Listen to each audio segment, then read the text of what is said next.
Well, it's Thursday-ish. We're in the afternoon this time, but it's Family Matters with the one and only Kevin Petersen. Kevin, how are you? Jay, I'm doing pretty good. I'm running up against the clock today, so we gotta hit this hard and fast. I gotta stop it like 20 minutes. Yeah, you're at home base at Jaywalker, but No well, chitter anyway, chatter today. hey, I don't know if you manipulated me or not, but we've got a couple of questions. I think it's a great topic, and so like Okay. in general, like I'm gonna put So we got some families reaching out, and they believe or they're asking, is it possible, and don't laugh, is it possible that their loved one is manipulating them early in the recovery process? Whether they're in detox or maybe at a treatment center, or maybe out and about. You know it well, Kevin. I promise I will change. I promise I will do all this. Uh, Kevin, this place is terrible. The food, the counselors. Is that manipulation? Yes. Next question. So I call that summer camp syndrome. You know, when you send your kids to summer camp and they're like, "This place sucks. The kids are all dorks. The food's horrible. It's all grating. It's awful." And then you don't hear from them for a couple of weeks, and then they're like, "What do you mean? I love this place. These are my best friends. This is the best place I've ever been to in my entire life." And you're like, "What?" Yeah. Um, so understand in that moment, right? And this is really critical. I think it's important for us to say is you're not talking to your person. You're not talking to your child or your loved one. You're talking to their addiction. And the addiction is going to come up with every single excuse and every single reason why you should let them go home and go back to their way of life, right? So don't what I see then is families like, he's lying, none of this is working. And I'm like, slow down, tap the brakes. I want you to understand that this is not your loved one. This is your loved one's addiction fighting for its life. And they're going to come up with a million reasons, none of which make any sense. And they're going to tell you, "Oh, no, no, no, no, no. I've been sober 60 days. I'm good."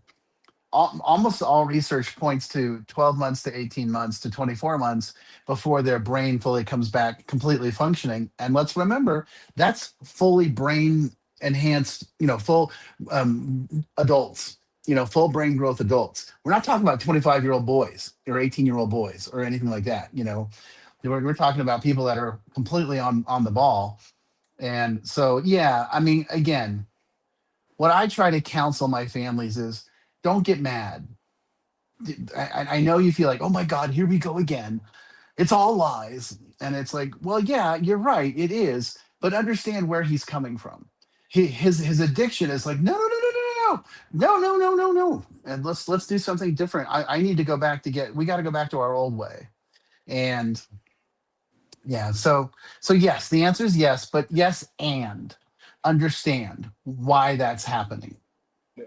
Well, Yeah. I'm just gonna say because I would like to believe I'm a master on this for all the wrong reasons, and so I guess before Chat GPT there was Chat JAY, I guess. So I will share with the world one of my secrets.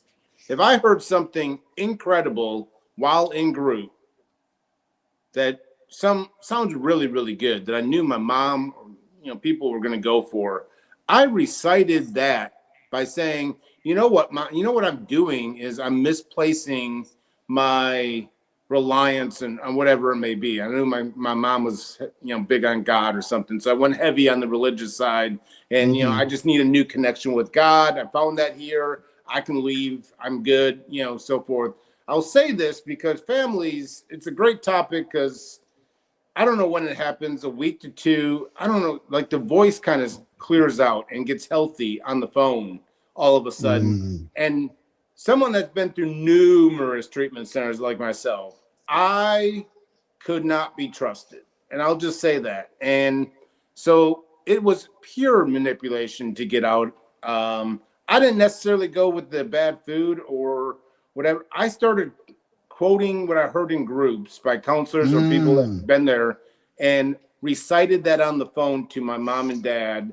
And sometimes it worked, sometimes it didn't.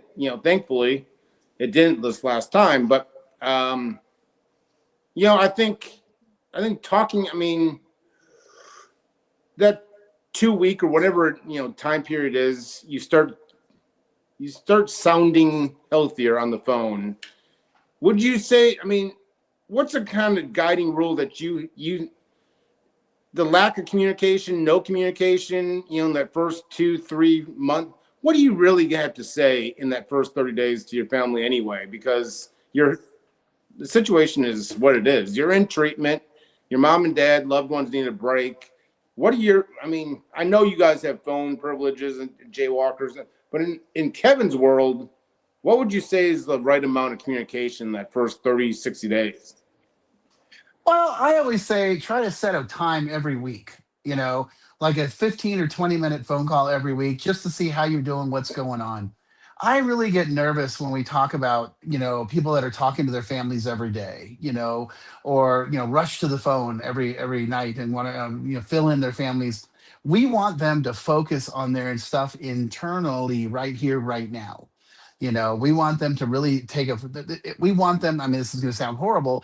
We want them to be selfish. We want them to focus on their recovery and sink in all the way, and then we want to help them learn how to have better conversations with their families. So, I think there's a danger in the first 30, 60, or even 90 days. The danger is too much contact. Plus, it makes them miss home. The first 30 days, it really hits them like, I need to come home, because the people at home are like, oh, hey, so and so's sick, or so and so had a baby, or we're going to a wedding, and they're like, no, no, I got to be going to all those things. And what we have to do is push back on that and be like, look, you're investing your time here and now to take care of this here and now. So what we're looking to do is cement something for the future, so you don't miss anything else. Yeah. So that's really kind of that's the answer. And you mentioned, life moments. Families need to really notice or realize that they go on with life too. Like weddings are going to happen, whether or not he's in treatment. I mean, like, just Hmm. go on. I hear a lot of times people putting off life memories or something, because Johnny's in treatment. Let's see how long he's going to be there. Johnny needs to be wherever it may be.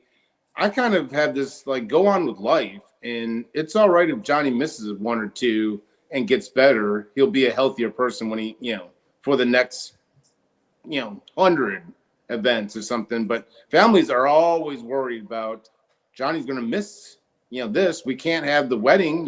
Like our son's going to push the wedding to 6 more months so Johnny can come. I would always say go on with your life. Johnny doesn't have to be at every life event. So Yep, they'll be okay, don't worry. It's yeah, yeah, you got it. well, let's switch gears, and we're going heavy. We're going to go into family roles, Uh-oh. and this one, I can also relate. I can relate to a lot of things. If you go through what I went through, I can relate to a lot of things. But so sounds like as if the family had a family Zoom session or one, maybe a couple, I don't know, just at Zoom meetings. And the mom, I would assume it's the mom, but the therapist basically pointed out to mom and dad that the two other siblings, one's already in treatment, but the two other siblings not in treatment, they Mm-hmm. they called my oldest the hero of the family, and they Mm. called my youngest the one. They said he was lost or something, like disappeared from the situation. How is that Sure. even possible? And then they may be onto something that said in the second paragraph, because my my sons then told the therapist that they resented the attention that their, let's just call it, addicted sibling, they actually named him, but how do I repair the damage? I didn't even realize my own kids were being resentful at the attention that the addicted loved one is getting. So you got family roles and then kind of resentments, and how quickly, that attention goes to me. I had two older brothers, and it was well pointed out to everybody. Like, my two older brothers were kind of on their own. They turned out well, but Jay Yeah, got I lots get of it. attention. No, I get it. I mean, it definitely in my family dynamic, my sister was not thrilled with the fact that I got the majority of the attention, good, bad, indifferent. It didn't freaking matter, And so let's start with that. It is natural as a parent to gravitate towards the one that's struggling and needs the most help, and it's hard to balance that. So I'm not giving you a pass, but what I'm saying is what you did was normal, and it's okay. Going forward, what I would say is you need to start working on your boundaries and doing a good job with the ones that your loved one, your child that's addicted, and just say, hey, look, here are my boundaries. I have other children. I have a marriage. I have a life. I got to take care of all this other stuff. I can't just take care of you. And I can't give you more than everybody else. So I'm going to start taking care of me and start setting boundaries and putting up a little bit of a wall with you. And that's why I talk about, so it's That's so so important. powerful. If they get to that point, that is powerful. That's why I tell people the best thing you can do to help your loved one who's struggling is to get into your own recovery, because you have to change the family system. Because look at what you just said. There's two siblings that are upset, and then we'll do the roles thing in a second, and they feel like they're being shorted on the deal, And as a mom or a dad, it's like, well, yeah, but what was I supposed to do, And it's like, well, I totally get that, and so, let's fix that today. Let's get some good therapy. Let's do some 12-step work. Let's really dig into our stuff and figure out how to have good boundaries with that child and then the other children as well. Now, going into the family roles, so you have the problem child, right, who's getting all the attention. And then of course the oldest, let's say it's the middle child. The oldest is going to be the perfect hero because they're going to make sure they don't do stupid stuff like that guy. They may still drink and use, but they ain't going to get caught, and they're not going to blow up everything like they do. And that way, they get the positive love and attention. And also at the same time, mom's going to be like, "You don't need my help, so I'm going to give more of my attention to number two." And number three, which is very typical for the youngest, is going to get lost in the shuffle and just sort of learn to survive on their own because number one's off running doing the show. Number two's getting the attention. And number three's like, hey. And at the end of the day, mom and dad are like, ugh, you're okay, right? Cool, great, everything's groovy. And again, I'm not blaming mom and dad. That is a normal thing to do. And so you have to unlearn that. And that's not your son or daughter getting sober is not going to fix that. That's you taking care of it and fixing it on your end. So to me, that's the most important thing that a family member can do is really take their recovery seriously. And that can be therapy. It can be 12 steps. It can be whatever, but you got to dig in. You got to dig in and take care of you and change the function of the family. And that will change the outcomes. Yeah. Great Well, question. family roles, just in general, there's a number of them. We could do a 2 hour long show on family roles alone and so forth. I highly encourage everyone to kind of look into it, especially if you have a loved one suffering. You have the enabler and the rescuer and the hero and the lost child, like they're pointing out, and a number of different ones. And how quickly those roles probably have started when they were kids. You love the Sure. trauma of everything starts when you're a child. Like what we all brought with us through our childhood and the roles that we played while growing up, we're probably going to play out in modern day life. So family Yeah. roles are fascinating stuff. So we can't Yeah. touch it, but they're dead on. It sounds like I would much rather have the family program be in person. I don't like the Zoom meeting, but maybe there was other circumstances. But if possible, go in person to any family function. But anyway, so Yep. uh, Yep. all righty, let's do a short one. We'll do a short Family Matters and then get you on the way, and we'll do it right back next week.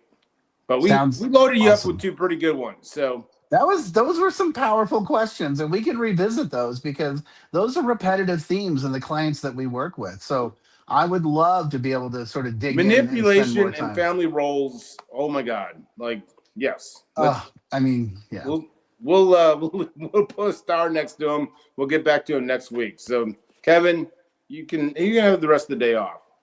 Thanks. I'll see ya. Talk to you later.